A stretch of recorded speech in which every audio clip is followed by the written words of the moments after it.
ನಮಸ್ಕಾರ info with Swati ಚಾನೆಲ್ಗೆ ಆತ್ಮೀಯವಾದ ಸ್ವಾಗತ. ಇವತ್ತಿನ ವಿಡಿಯೋದಲ್ಲಿ ಮತ್ತೊಂದು ಗೃಹಲಕ್ಷ್ಮಿ ಅಪ್ಡೇಟ್ ಬಂದಿರುವಂತದ್ದು. ಸೊ ಏನ್ ಅಪ್ಡೇಟ್ ಅಂತ ಹೇಳಿ ವಿಡಿಯೋದಲ್ಲಿ ತಿಳಿಸ್ಕೊಡ್ತೀನಿ.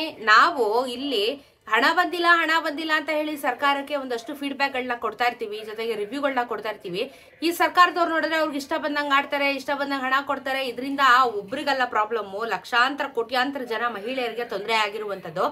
ನಿನ್ನೆ ನಾನು ಒಂದು ವಿಡಿಯೋ ಮಾಡಿ ಹಾಕಿದೆ. ತಾರೀಕು ಆಗ್ಲೇ 16 ಆಗ್ತಾ ಬರ್ತಾ ಇದೆ. ಇನ್ನು ತುಂಬಾ ಜನಕ್ಕೆ ಹಣ ಬಂದಿಲ್ಲ ಅಂತ ಹೇಳ್ಬಿಟ್ಟು ನೋಡಿ, ಇವತ್ತು ಆಲ್ರೆಡಿ 17ನೇ ತಾರೀಕು ಆಗ್ಬಿಟ್ಟಿದೆ. ಸೊ ನಾನು ನಿನ್ನೆ ವಿಡಿಯೋದಲ್ಲಿ ಹೇಳಿದ್ದೇನೆ ನಿಮ್ಗೆ 15ನೇ ತಾರೀಕಿನ ಒಳಗೆ ಎಲ್ಲಾ ಕಂತಿನ ಹಣನು ಕ್ಲಿಯರ್ ಮಾಡ್ತೀವಿ ಅಂತ ಹೇಳಿದ್ರು. ಈಗ ನೋಡಿದ್ರೆ ಮತ್ತೆ 3 ತಿಂಗಳು ಹಣನ ಪೆಂಡಿಂಗ್ ಇಟ್ಕೊಂಡಿರುವಂತ ಸರ್ಕಾರ. ಇದ್ರ ಬಗ್ಗೆ ಎಷ್ಟು ಸತಿ ಕೇಳಿದ್ರು, ಎಷ್ಟು ಸತಿ ಹೇಳಿದ್ರು ನಮ್ಮ ಸರ್ಕಾರ ಅಂತೂ ಕಿವಿಗೆ ಹಾಕೊಳ್ದಿರುವಂತ ಒಂದು ಪರಿಸ್ಥಿತಿ ಹೋಗ್ಬಿಟ್ಟಿದೆ. ಸೊ ಇವಾಗ ಒಂದು ಅಪ್ಡೇಟ್ ಕೊಡ್ತಾ ಇದ್ದಾರೆ. ಯಾರು ಲಕ್ಷ್ಮಿ ಹೆಬ್ಬಾಳ್ಕರ್ ಅವರು ಒಂದು ಸ್ಟೇಟ್ಮೆಂಟ್ ನ ಕೂಡ ಕೊಟ್ಟಿದ್ದಾರೆ. ಏನು ಅಂತ ಅಂದ್ರೆ, ಇವಾಗ ನಾವು 1 ತಿಂಗಳು ಹಣ, ಇಫ್ ಇನ್ ಕೇಸ್ ಸರ್ಕಾರದಿಂದ 1 ತಿಂಗಳು ಹಣ ಏನಾದ್ರೂ ರಿಲೀಸ್ ಆಗಿಲ್ಲ ಅಂತ ಅಂದ್ರೆ ಅವ್ರಿಗೆ ಪ್ರತಿನಿತ್ಯ 300ಕ್ಕಿಂತ ಹೆಚ್ಚು ಕರೆಗಳು ಬರುತ್ತಂತೆ. ಸೊ ಕರೆಗಳು ಬರುತ್ತೆ ಅಂತ ಹೇಳಿದೆ, ಇವರು ಯಾವ ನಂಬರ್ನ ಕೊಟ್ಟು ಕರೆಗಳನ್ನ ಮಾಡಿಸ್ತಾ ಇದ್ದಾರೆ ಅನ್ನೋದು ಇಲ್ಲಿ ಒಂದು ಡೌಟ್ ಬಂದಿದೆ. ಯಾಕಂದ್ರೆ ಟೋಲ್ ಫ್ರೀ ನಂಬರ್ ಇವರು ಕೊಟ್ಟಿದ್ದಾರೆ, ಬಟ್ ಟೋಲ್ ಫ್ರೀ ನಂಬರ್ ಅವ್ರು ಯಾವಾಗ್ಲೂ ರಿಸೀವ್ ಮಾಡ್ತಾರೆ ಅಥವಾ ನಿಮ್ಗೆ ಸೊಲ್ಯೂಷನ್ ಕೊಡ್ತಾರೆ ಅಂತ ಗ್ಯಾರಂಟಿ ಇರೋದಿಲ್ಲ ಅಲ್ವಾ. ಇವರೇ ಕೊಡ್ತಾರೆ ಟೋಲ್ ಫ್ರೀ ನಂಬರ್ನ, ಈ ತರ ಕಾಲ್ ಮಾಡಿ ಹಿಂಗಿರುತ್ತೆ ಅಂತ ಹೇಳ್ಬಿಟ್ಟು, ಬಟ್ ಅಲ್ಲಿ ಉತ್ತರ ಕೊಡೋರೆ ನೆಟ್ಟಿಗೆ ಯಾರು ಇರೋದಿಲ್ವಲ್ಲ. 300 ಕಾಲ್ ಅಂತ ಅಂದ್ರೆ ಎಷ್ಟು ಜನ, ಇವರೇ ಅರ್ಥ ಮಾಡ್ಕೋಬೇಕು. ದಿನಕ್ಕೆ ಇವ್ರಿಗೆ 300 ಕಾಲ್ಗಳು ಬರುತ್ತೆ ಅಂತ ಅಂದ್ರೆ ಎಷ್ಟು ಜನ ಮಹಿಳೆಯರಿಗೆ ಅಮೌಂಟ್ ನೀಡಿ ಇರುತ್ತೆ ಅನ್ನೋದ್ರ ಬಗ್ಗೆ ಸರ್ಕಾರದವರು ಸ್ವಲ್ಪ ಆಲೋಚನೆ ಮಾಡ್ಬೇಕು ಅಂತ ಅನ್ಸುತ್ತೆ. ಇವರು ಉದಾಸೀನವಾಗಿ ಒಂಥರ ಮಾತಾಡೋದೆಲ್ಲ ಮಾಡಿದ್ರೆ ಎಲ್ರಿಗೂ ಬೇಜಾರಾಗತ್ತಲ್ವಾ. ಸೊ ಇವಾಗ ಸಚಿವೆ ಲಕ್ಷ್ಮಿ ಹೆಬ್ಬಾಳ್ಕರ್ ಅವರು ಏನ್ ಹೇಳಿದ್ದಾರೆ ಅಂತ ಅಂದ್ರೆ, ನಾವು ಪ್ರತಿ ತಿಂಗಳು ಕರೆಕ್ಟ್ ಆಗಿ ಕೊಟ್ಕೊಂಡೇ ಬಂದಿದೀವಿ ಹಣನ. ನಾವು ಮಿಸ್ ಮಾಡಿದ್ರು ಅದನ್ನ ನೆಕ್ಸ್ಟ್ ಮಂತ್ ಅಂತ ಅನ್ಕೊಂಡು ನಾವು ಕೊಟ್ಟಿದೀವಿ. ಆದ್ರೆ ಮಹಾರಾಷ್ಟ್ರದಲ್ಲಿ ಒಂದು ಯೋಜನೆ ಇದೆ, ಆ ಯೋಜನೆ ಮಹಿಳೆಯರಿಗೆ ಅಂತ ಇಟ್ಟಿರೋದು. ಅವರು ಅಮೌಂಟ್ ಕೊಡ್ತಾ ಇದ್ದಾರೆ.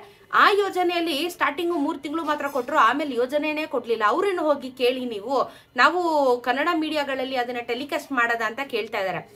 ಕೇಳಿದ್ ಏನ್ ಪ್ರಶ್ನೆ, ಹಣ ಯಾವಾಗ ಕೊಡ್ತೀರಾ, ಯಾಕೆ ಇಷ್ಟು ತಡ ಮಾಡ್ತೀರಾ ಅಂದ್ರೆ, ಮಹಾರಾಷ್ಟ್ರದಲ್ಲೂ ಕೊಡ್ತಾ ಇಲ್ಲ. ಅದನ್ನ ನೀವು ಪ್ರಶ್ನೆ, ಮಹಾರಾಷ್ಟ್ರಕ್ಕೂ ನಮಗೂ ಸಂಬಂಧ ಏನು, ನಮ್ಗೆ ಅವ್ರು ಕಟ್ಕೊಂಡು ನಮಗೆ ಏನಾಗ್ಬೇಕಲ್ವಾ. ಸೊ ಇವರು ಈ ಮಾತನ್ನ ಡೈವರ್ಟ್ ಮಾಡೋದಕ್ಕೆ ಈ ರೀತಿ ಮಾಡ್ತಾ ಇದಾರೆ ಅಂತ ಕ್ಲಿಯರ್ ಕಟ್ ಆಗಿ ಅನ್ನಿಸ್ಬಿಡ್ತು ನನಗೆ.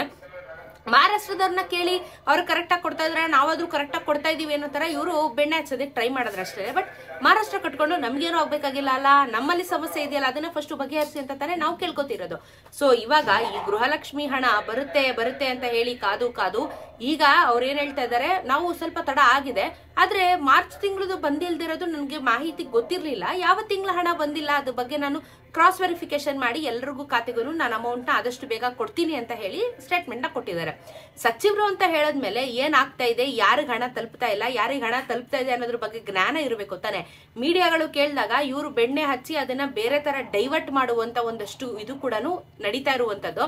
ಸೊ ಇವ್ರು ಎಂಡ್ ಆಫ್ ದ ಡೇ ಏನ್ ಮಾಡ್ತಾ ಇದಾರೆ ಅಂತ ಅವ್ರಿಗೆ ಕ್ಲಾರಿಟಿ ಇಲ್ಲ. ಹೇಳುದು ಗೃಹಲಕ್ಷ್ಮಿ ಸಂಘ ಕಟ್ತಾ ಇದೀವಿ, ಏನೋ LKG ಪ್ರಿ-KG ಎಲ್ಲ ಇದು ಮಾಡ್ತಾ ಇದೀವಿ ನಮ್ಮ ಒಂದು ಮಹಿಳಾ ಮತ್ತು ಮಕ್ಕಳ ಅಭಿವೃದ್ಧಿ ಇಲಾಖೆ ಅಂಡರ್ ಅಲ್ಲಿ ಅಂತ.